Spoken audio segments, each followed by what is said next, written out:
गुरुवार रात 11 बजे बेटी से आखिरी बार बात हुई। मैंने पूछा खाना खा लिया। उसने कहा अभी नहीं, ऑनलाइन ऑर्डर किया है। फिर उससे बात नहीं हुई। मेरी लड़की को मार दिया।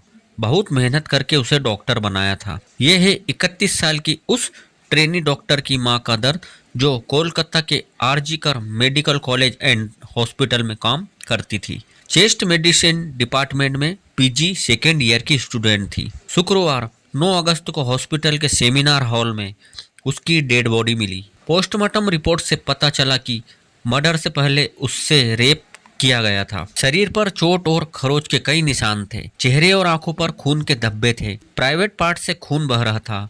गर्दन की हड्डी भी टूटी हुई थी। मर्डर का आरोपी कोलकाता पुलिस में सिविल वॉलंटियर संजय पर है। 33 साल का संजय अभी पुलिस गिरफ्त में है। वो बेरोक टोक हॉस्पिटल में आता जाता था। खुद को पुलिस वाले की तरह दिखाता था। कोलकाता पुलिस की टी शर्ट पहनता था और बाइक पर भी कोलकाता पुलिस का टैग लगा रखा था। अब बताते हैं उस रात क्या हुआ था। 8 अगस्त की बात है।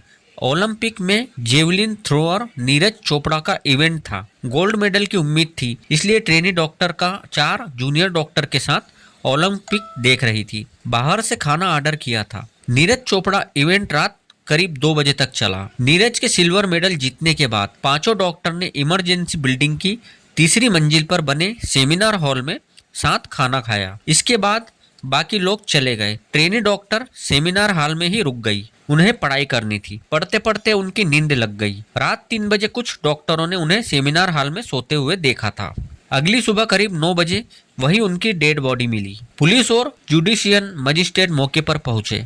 जांच के लिए 7 सदस्यों वाली एसआईटी बनाई गई। इसकी अगुवाई स्पेशल सीपी मुरलीधर शर्मा को दी गई। पुलिस ने 6 घंटे के अंदर शुक्रवार देर रात संजय राय नाम के शख्स को अरेस्ट कर लिया। जांच में पता चला कि संजय गुरुवार रात 11 बजे हॉस्पिटल में घुसा था। 2 घंटे बाद बाहर निकल गया। उस वक्त वो नशे में था। संजय सुबह 4 बजे फिर हॉस्पिटल में पहुंचा। वो सीधे इमरजेंसी बिल्डिंग में घुसा और करीब 40 मिनट बाद बाहर निकला। पुलिस को मर्डर वाली जगह से एक ब्लूटूथ ईयरफोन मिला था। पुलिस ने सभी संदिग्धों के मोबाइल फोन से ईयरफोन कनेक्ट करते हुए देखा। ये संजय के मोबाइल से कनेक्ट हो गया। सीसीटीवी फुटेज में भी दिख रहा है कि संजय सुबह 4 बजे ब्लूटूथ डिवाइस लगाकर इमरजेंसी बिल्डिंग में जा रहा है। वो बिल्डिंग से बाहर निकला तब उसका ईयरफोन नहीं था। आरोपी ने गुनाह कबूल किया। बोला मुझे फांसी दे दो। पुलिस सोर्स के मुताबिक पकड़े जाने के बाद संजय ने गुनाह कबूल कर लिया। पूछताछ के दौरान उसने कहा मैंने अपराध किया है, मुझे फांसी दे दो। जांच में पता चला कि संजय हिंसक प्रवृत्ति का है। वो अपनी मां, बहन और पत्नी पर भी हमला कर चुका था। विक्टिम डॉक्टर के नाखूनों में स्किन और ब्लड मिला था। जांच में दोनों के सैंपल संजय से मैच कर गए। उसे शुक्रवार को सियालदह कोर्ट में पेश किया गया। कोई वकील उसका केस लड़ने को तैयार नहीं हुआ। कोर्ट ने इस घटना की तुलना दिल्ली में 2012 में हुए निर्भया कांड से की है। पुलिस के मुताबिक ट्रेनी डॉक्टर के मर्डर के बाद संजय अपने घर जाकर सो गया। उठने के बाद उसने अपने कपड़े धोए ताकि खून के निशान न मिले। हालांकि पुलिस को संजय के जूतों पर खून के निशान मिल गए। उसके मोबाइल में पोर्न वीडियो भी मिले।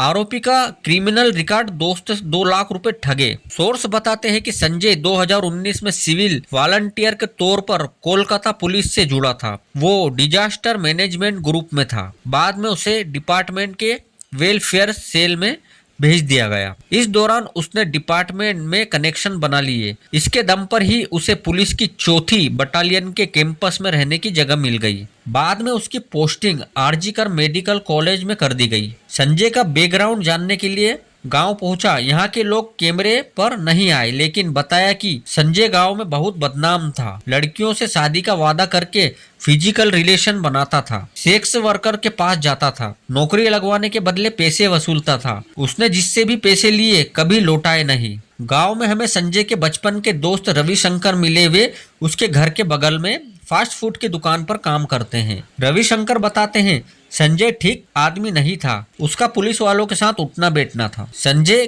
कभी तो बताता था कि वो कोलकाता सशस्त्र पुलिस की 4थी बटालियन में काम करता है। एक बार उसने कहा कि पुलिस में मेरी नौकरी लगवा देगा। इसके लिए मुझसे 2,20,000 रुपए मांगे। वो मेरा दोस्त था इसलिए मैंने भरोसा कर लिया। उसे आधा पैसा कैश और बाकी चेक में दे दिया। वही संजय के पड़ोसी कमलेश राय बताते हैं 1.5 साल से संजय कम ही घर आया करता था। वो पुलिस की वर्दी पहनकर घूमता था। गांव में पता चला कि संजय की 3 बहनें हैं।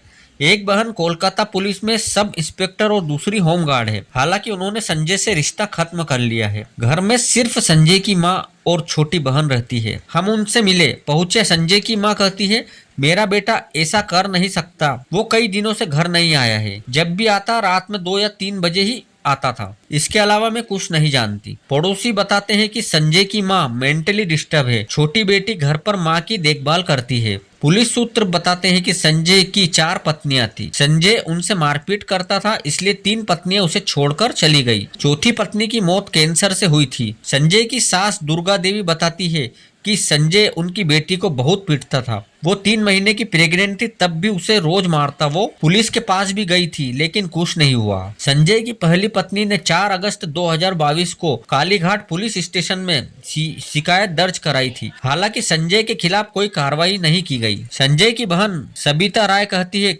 कई साल से संजय घर नहीं आया है। मैंने उसे बहुत साल से नहीं देखा। पहली पत्नी के जाने के बाद उसने दूसरी शादी कर ली। मुझे नहीं पता था कि उसकी 4 शादियां हुई है। मुझे सिर्फ 2 के बारे में पता है। मुझे भी किसी ने बताया कि तुम्हारे भाई की दूसरी शादी हो गई है। उस महिला की कैंसर से मौत हो गई थी। पश्चिम बंगाल की मुख्यमंत्री ममता बनर्जी ने कहा कि हम चाहते हैं कि पुलिस रविवार 18 अगस्त तक जांच पूरी कर ले। ऐसा नहीं हुआ तो हम केस सीबीआई को सौंप देंगे। यकीनन कोलकाता पुलिस सबसे अच्छी है लेकिन अगर लोगों को कोई शक है तो हम इस मामले को ट्रांसफर कर देंगे। ममता बनर्जी सोमवार सुबह ट्रेनी डॉक्टर के घर पहुंची थी।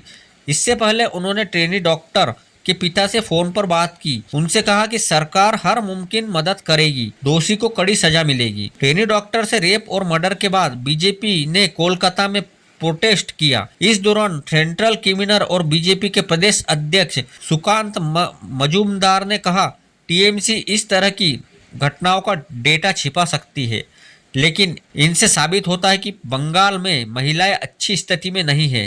विपक्ष के नेता सुवेंदु अधिकारी ने मामले में सीबीआई जांच की मांग की है।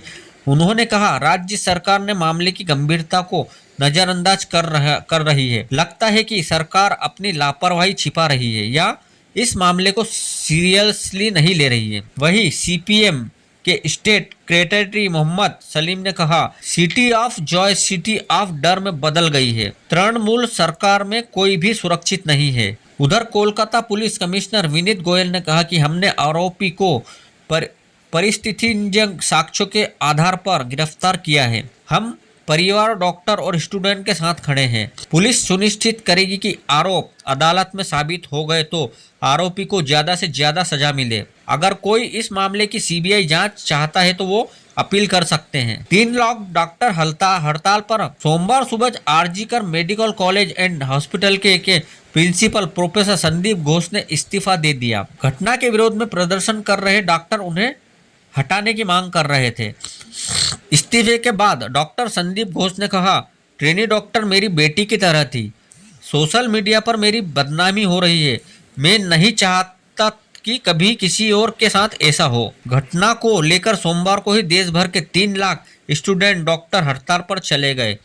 इससे एआईएमएस दिल्ली समेत देश भर के सभी सरकारी अस्पतालों में ओपीडी पर असर पड़ा। हालांकि इमरजेंसी में इलाज चलता रहा। दोस्तों आपको ये कोलकाता क्राइम की स्टोरी कैसी लगी कमेंट में बताइएगा और वीडियो पर आप नए आए तो लाइक करके चैनल को सब्सक्राइब कर दीजिए। चलिए मिलते हैं किसी नई कहानी के साथ।